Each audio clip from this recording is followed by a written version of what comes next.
Welcome once again to another episode of Living Hope, a weekly journey designed to provide hope, inspiration, and education for those living with pancreatic cancer. Sharing the real-life stories of those affected by this disease, everyone, and how they deal with it on a daily basis. And today, we have a different perspective.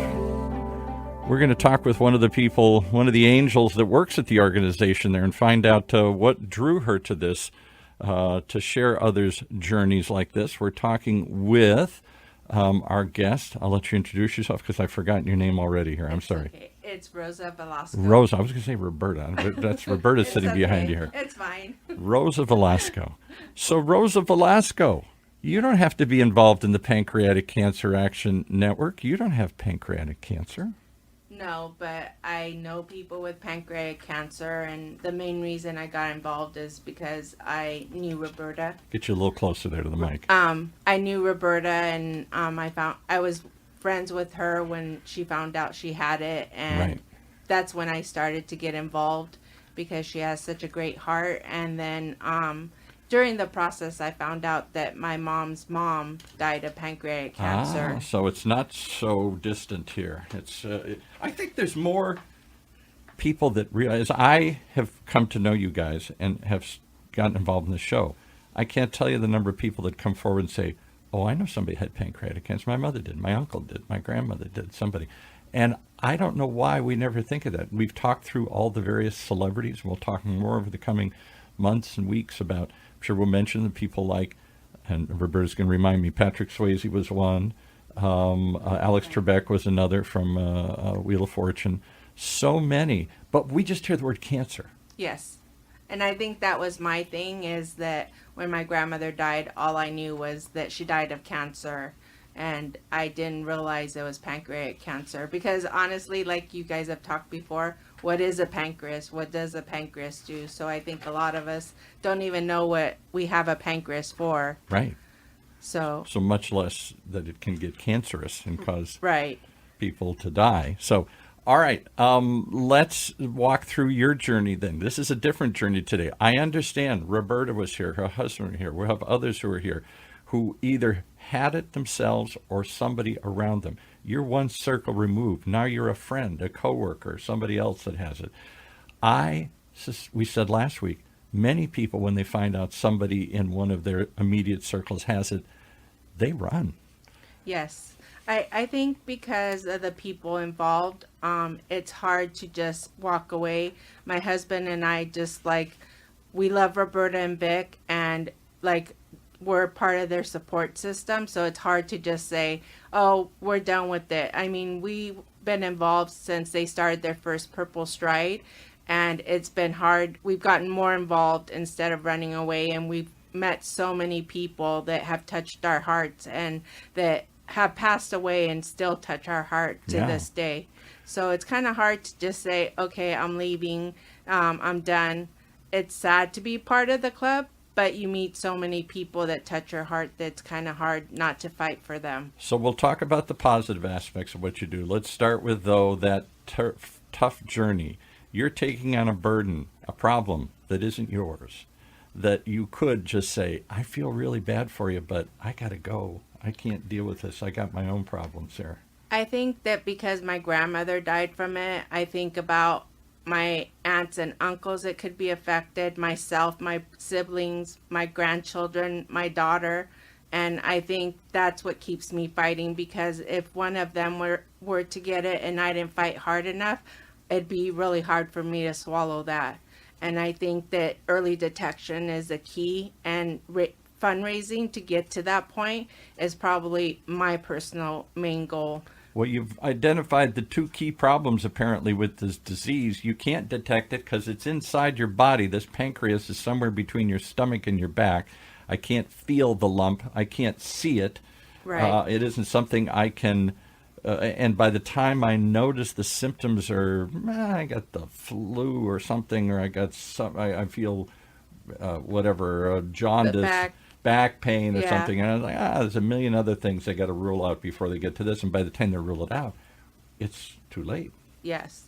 And to be honest, where Vic and I work, We have 45 employees, and half of those people have been affected, including an owner of the company. His wife was diagnosed while I was Really? there. Really? So it's been more than just my grandmother and Roberta and the people I've met with pancan. It also affects work and people that we've heard that have lost aunts, uncles, cousins, grandparents. So within the time that we've known about pancreatic cancer, it's affected my life more than just my grandparents and the people from pancan. Well, let's go through the stats. We'll keep going through them for a few episodes as people keep tuning in and stuff. I don't want to keep playing the same sad song here, but it is a reality that we have to face that pancreatic cancer is the third leading cause of cancer-related deaths here in the United States, even though it's relatively small in terms of the overall population. An estimated 60,000 people will be diagnosed in this year, for example, out of 40 million people. That doesn't sound like a big deal until you realize that should you be one of those, pancreatic cancer is one of the toughest, if not the toughest, to fight. It has, at this point in time, a 5-year survival rate of just 10%, double from when Roberta started her journey 19 years ago here. So it's gotten better, but this is pretty much a death sentence for most people if you get it here.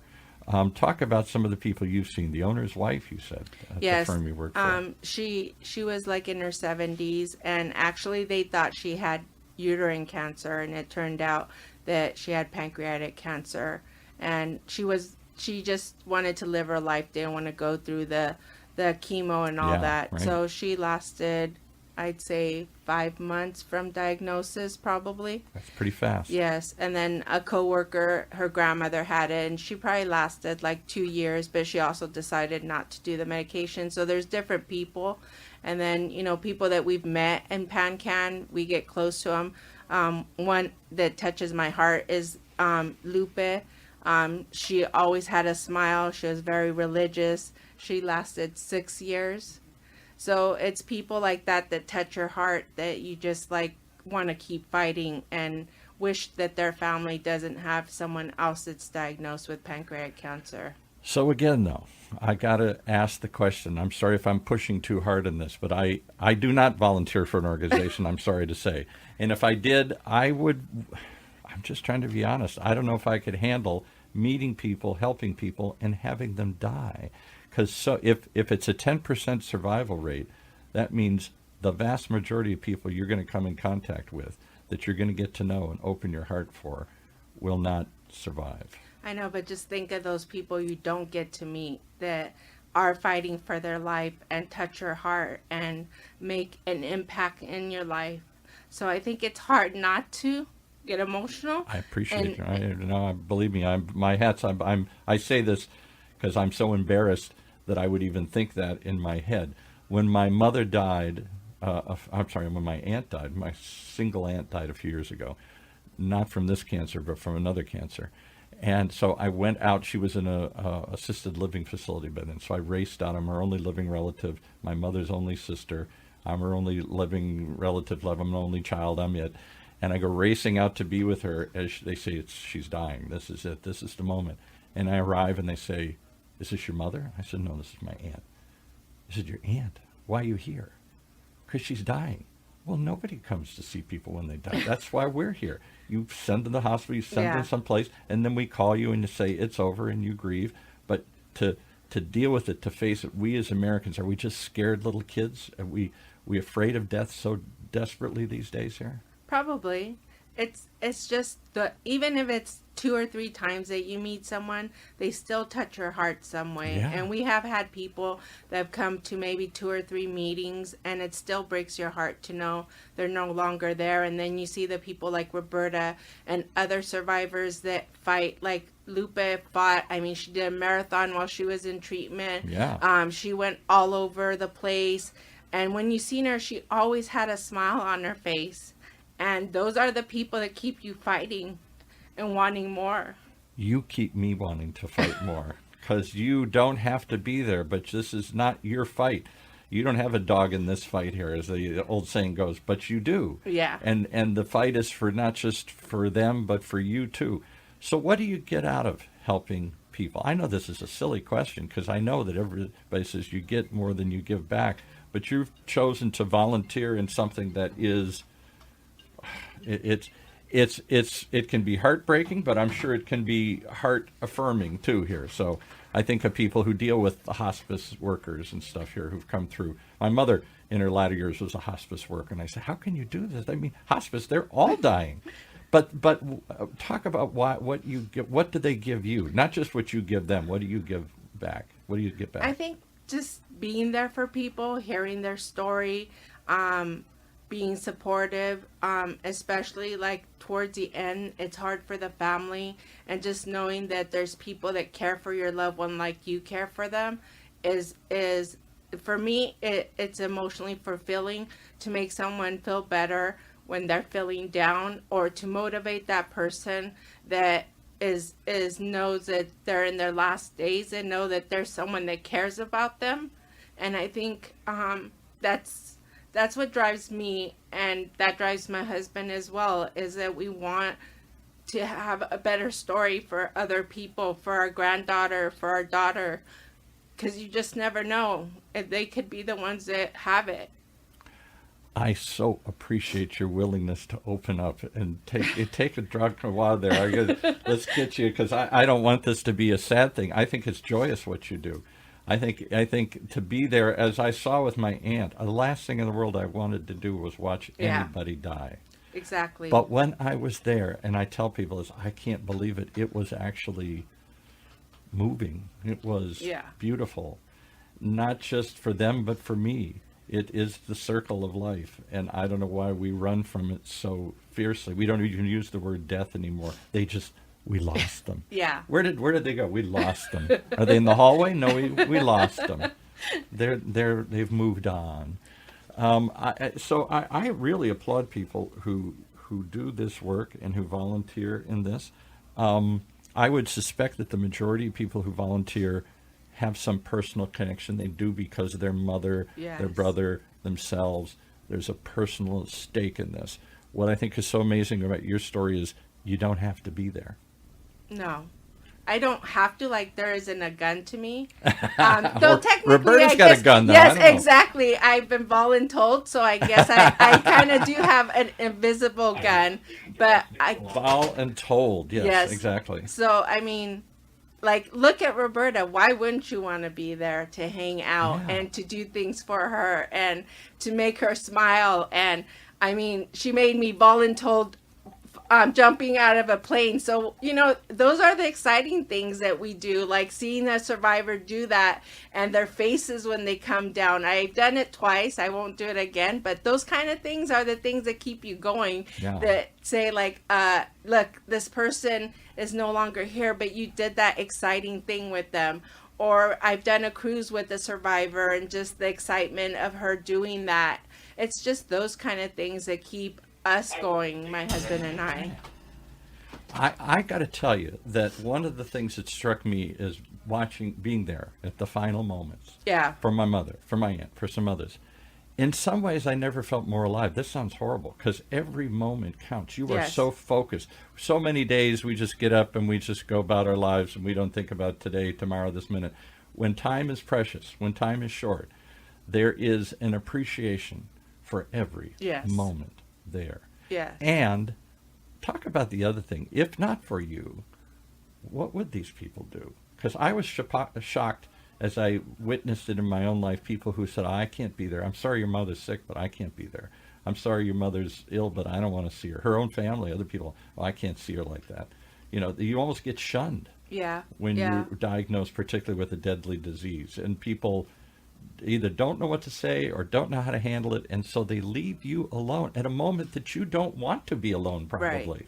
Right. I mean, that's the thing with Pancan, that there's so many people that you meet that, I mean, not all of us are there because we've lost a direct loved one. Some of us are there because it's just the right thing to do, I guess.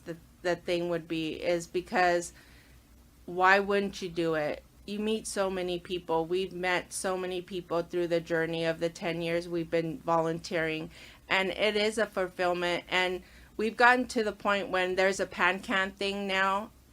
We dedicate the day because I don't know if I'm going to see certain people Yeah. the next time, and that This is happened precious. to us. You've Yes. created a connection with them. Yes. I'm not going to waste the Yes. time. I'm not going to waste those Yes. moments there. Yes. Like we wait. If we lived as if today we knew was today our last day, we would probably all live differently. People Exactly. say, right? And that's what it is. Like there are certain survivors that we've had that situation where we didn't stay for an event, and that was the last event that survivor attended, and that hurts my heart because we should have stayed and hung out because we didn't get to see him again. Don't, as my mother used to say, don't should all over yourself. Yeah, exactly. Exactly. Don't should on yourself here. All right. Now, there are moments, though, as bleak as this prognosis can be, there are the Robertas of the world, 19 years and counting. Yes. Yes. So to see that fight and survive has got to be inspirational, too, here. Yes, it's very Give you some inspirational. hope and belief. And she is, and she's, as I joke with her, the poster child, and Yeah, and she she always is, tells me, no, I'm not, and I tell her yes, because no matter what, it's like you asked her why her. God has a plan for her, and she has inspired so many people. Yes. That I asked her that same question. I said, why her? And of course, her immediate answer is, why not? Yep. Well, who else? And I thought, you know what? That is, as flippant as that is the correct answer, because who else would have picked up the mantle and fought Exactly. like this? So I get it. Exactly. If she doesn't get it, I get it. Yeah. I know why. She does so much. Like, you would never think that she's fighting cancer because she's an Energizer bunny. We always tell her she's small, but she never stops. It's like she's so amazing. She's the executive producer on Yeah. this show now. I Here. know. What does she know about producing a radio show? Exactly. I don't know. I'll jump into it. I'll do it. No task too difficult. I guess after you fought pancreatic cancer, the rest is kind of a breeze here. Exactly. You would think so with her. It's Jumping like out of a plane? No problem. I can Exactly. do that. Climbing a mountain? No, I got that. You know, doing what a else you half got? marathon. I mean, Yeah, what else you got? there's so many things that we've done together that I would never take back. And it's just those kind of things. Like, I've done a half marathon with other survivors, and I probably would have never done that without them. And I did marathons for those people. Because when you after. start feeling, I can't do this, and you look around at them and you go, maybe I can. Yeah, exactly. And some half marathons, I thought, okay, Roberta can get up every day. I could do 2 more miles, and 2 more, and 2 more, and 2 more. And those are the things that keep us going and makes life better. These stories keep me going and make my life better. And I partly going to should on myself. I should do this. I should do more. We all should do more. What if we want to do more? What if we, how would you tell people to get involved? We've gotten past the fear. It's not just for those who are affected. It can be a joyous ride for anybody, a way to give back. Lots of groups like this. Here's one of them. Why would you, what do you want to tell the people as saying, I need something in my life. I could use some little inspiration, hope, and balance, and give back and whatever. I think it just depends on your life. I mean, when we had our daughter in high school and swim and water polo, we attended the once a year program. We donated money to it. There's so many things you can do, even if you don't have the time. There's money. There's also things you could do on a computer. You could donate Money, stuff. they don't need money, do they? No. They need a lot of money. Research is very expensive. But, I mean, there's different things we can all do. We can all give out an hour. We have mailings. We have different things that go on. We have events. I mean, we have fun events. We have events at the restaurants that you can come and have a good time. Fun events. The Pancreatic Cancer Action Yes. Network doesn't sound like a fun group here. No, we are pretty fun.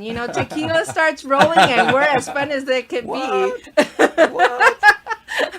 All right, so this can be fun. It can be inspirational. It can give you more. Do you feel like you give more, or do you get more in return? Who gets the better of the bargain here? I think I get more than I give. I think I receive so much more with everybody that I've met and everybody that's touched my life and touched my husband's life, that you can't take that for granted.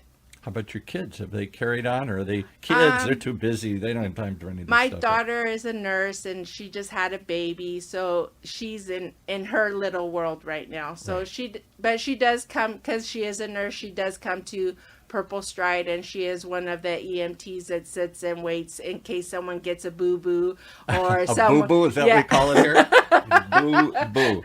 I'll look that up in the medical dictionary here. Knock on wood, we haven't had any major things happen. Right. She's had to give a couple Band-Aids or a cold pack. Broke a leg or something. Nobody's broke a leg or had a heart attack or something, God forbid. Yeah. But she's there, so she volunteers for that, and she's been doing it since she was in nursing school. There you go. And she's helped with the first aid bag, and so she's helped out in those ways, but she's not as busy in it like we are. But if there's something she can do, she'll do it.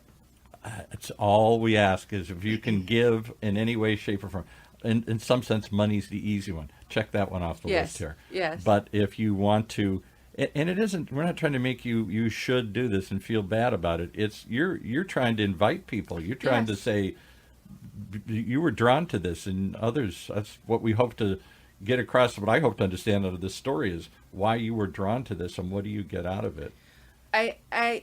It's Roberta. It's all Roberta. I mean, personal. I have to say it's just about Roberta. If it's not Roberta, then, it's everybody I've met. But I got inspired because of Roberta, and I stay because of Roberta. So it's all about Roberta. So what do you say? I'm assuming you have friends and family and other people, and they look at you and go, why are you doing this? And I say it's because of Roberta. They say, I don't know Roberta. Who's Roberta? I got to meet this Roberta. Roberta's my bestie. She's and we're bestie. Ride and die, and we do everything Ride together. And die. Wow. Yes. This is a real... So Roberta says we're jumping off a plane. I'm like, okay, what time? Where am I going to be? What's the location? So she says we're going to ride Harleys today. You're just hopping on it and going, right? Yep. That's why I said it's about Roberta. Roberta says we're doing a cruise and we're doing a zip line. We're doing a zip line. That's it. Everybody line up. Here we go. Yep. Well, I hope everybody lines up to volunteer because it's a fantastic way to get involved, to give back, to get out of yourself. I think that's what volunteering does, and to give to others. And I don't speak from experience. I'm one of those listening saying, yeah, I should do this. But I hear all the time in here people say, hey, if you can find the time and you can handle the work, it's amazing. You'll get more out of it than you ever imagined. All right. Well, thank you so much. How many volunteers are there in the group? Are there lots of them? Do you need more of them? Well, of course, our core group is probably 20 people. Wow. Okay. That's pretty big. And then on our big 5K, our Purple Stride, we probably have hundreds of volunteers. We have high schoolers. We have older people. People come out for that just one event because that's a fun thing. When is that coming up? Is that passed already? Or is it new? In April. April. 30th. Yeah. Okay, so we missed it. So next year. So we got to wait till next year. Okay. Well, stick with us because we're going to be here next year. We're going to be still sharing stories and talking about it. Yours is an amazing tale. Thank you for coming in. Thank you for being so honest and open about this. People always get off the air and say, oh, I didn't mean to get choked up. No, that chokes me up to hear you get choked up. So I appreciate your vulnerability and honesty and openness. And most of all, your commitment to help others. I think what a better place this whole world would be if me and everybody else would get with the program here and start helping out in one way or another. Thank you so much. Thank you for having me.